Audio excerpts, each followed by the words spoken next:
Hello and welcome back to another video from the Cricket Badgers. In today's video we'll be taking a look at cricket's newest and arguably most controversial format, the 100. Just before we get into the video, please make sure to hit that like button and subscribe, it really helps us out. Anyway, let's get into it. The idea of the 100 has been in the works for a long time, with the ECB announcing the format in 2019 and the draft happening in October of that year. However, like many other events in the world of cricket and sport in general, the tournament was postponed due to a certain virus you just might have heard of. So, with the strange bubble-filled 2020 season out the way, the ECB was all set for the big launch in July 2021. With 8 teams, great venues up and down the country, and obviously the finest T20 cricketers from all over the world, it was gearing up to be a cracker of a tournament. Or was it? Problem number 1, player availability. A key part of the 100's appeal was the ability to see the world's best limited overs players try their hand at an all-new format of the game. But getting these players to commit to such a time-consuming tournament in the midst of an already packed calendar was always going to be hard. And it was. David Warner, Kane Williamson, Kagiso Rabada and Andre Russell are some among many big names who decided to pull out the tournament.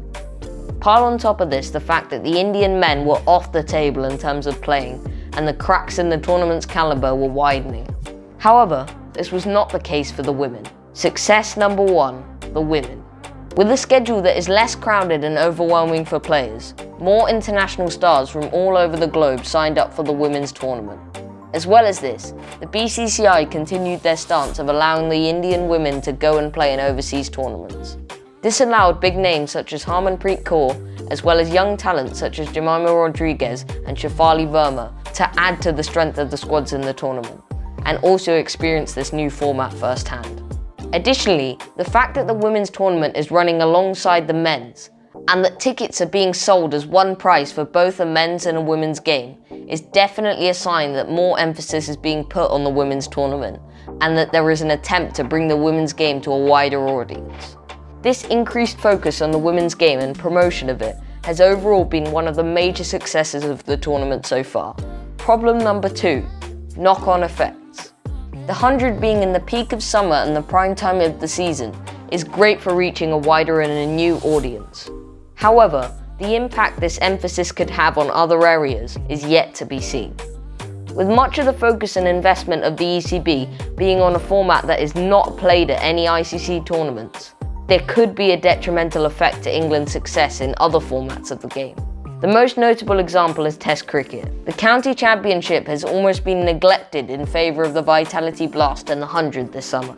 The short-term and long-term future of England's Test team and its performance is rooted in the quality of the domestic structure. The danger is that the 100 will affect the interest and standard of domestic red ball tournaments and have a negative impact on England's Test performance down the line.